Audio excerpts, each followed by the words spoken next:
Well, hello everybody. This is the virtual lecture for CHEM 3890 in the fall 2023 discovery of the elements and their discoverers.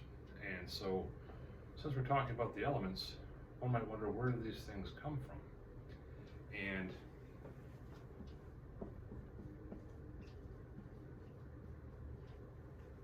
how many are there?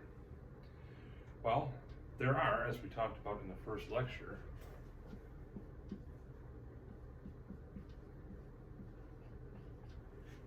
118 that are known, right? Including all these weird artificial ones that are the transuranium elements. But how many are naturally occurring?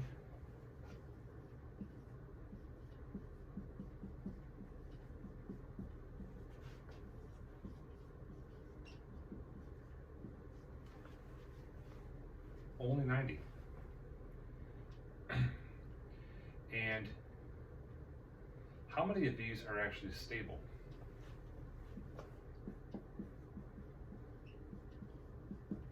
And so we need to define what we mean by stable. And what we mean by that, in terms of an element, is there's at least one non-radioactive isotope.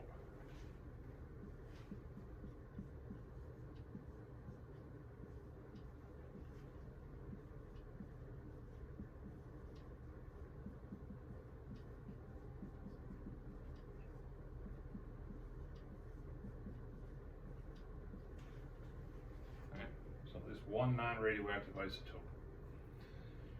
What does radioactive mean? It means the element decays by either alpha, beta, or various other processes. It decays by one of these processes to turn into another element. That's radioactivity. So a non-radioactive isotope does not do this. And remember, what isotopes are is that they are things that have the same number of protons, so they're the same element, but different numbers of neutrons. Okay, so how many stable elements are there?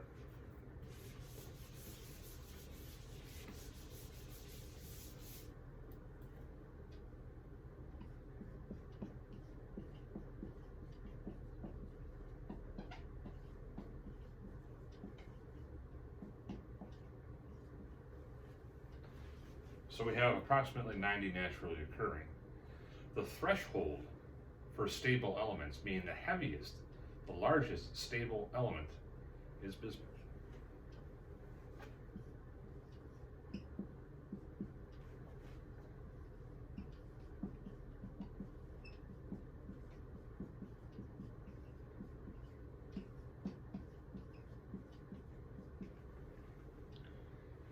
By heaviest, what we mean is it has the highest atomic number. So everything beyond bismuth, starting with polonium and beyond, every isotope of every one of those elements is radioactive, and therefore those elements are not stable.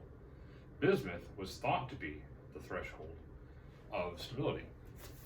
And so if you look at the periodic table, bismuth is number 83. That means it has 83 protons and various isotopes. Now, technetium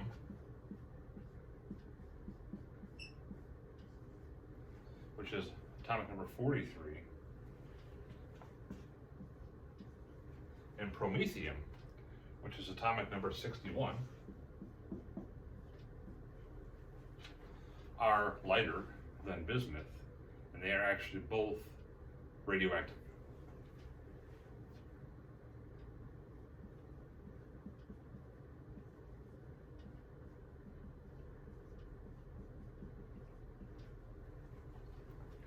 So if we take two elements away from our total of 83, we're down to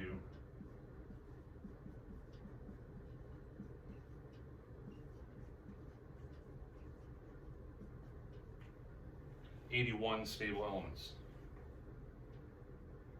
But, as was mentioned in lecture before, science is a self-correcting process. The theory of stability of elements is actually a theory. That means we can test that theory over and over and over to see if it holds or if it needs to be modified. And as a matter of fact, it has been modified somewhat recently.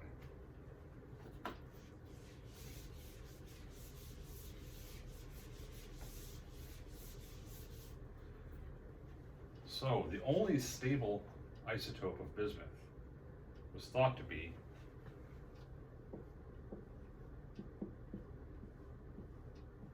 bismuth 209. Thought to be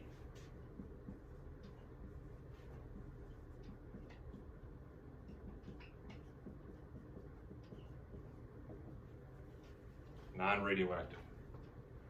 But as scientific instruments became more precise and better experiments could be carried out, it was shown that this is actually not true.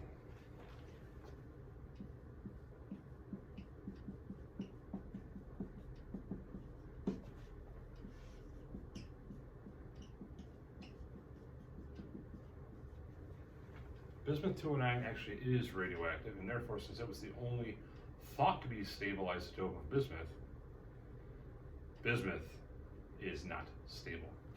And so when you break that down,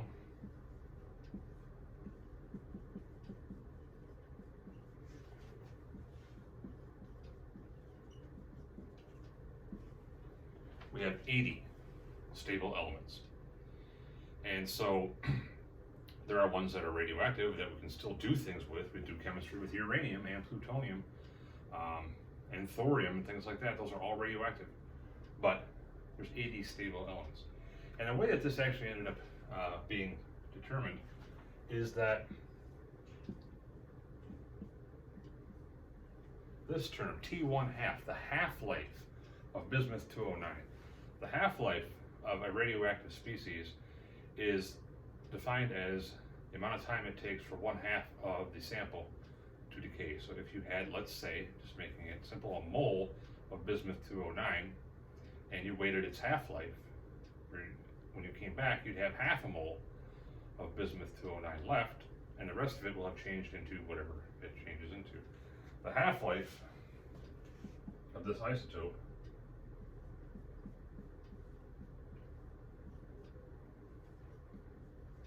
is 2 times 10 to the 19th years.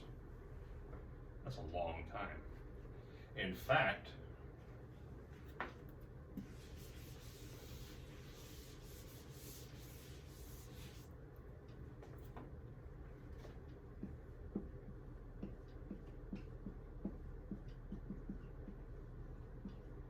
the age of the universe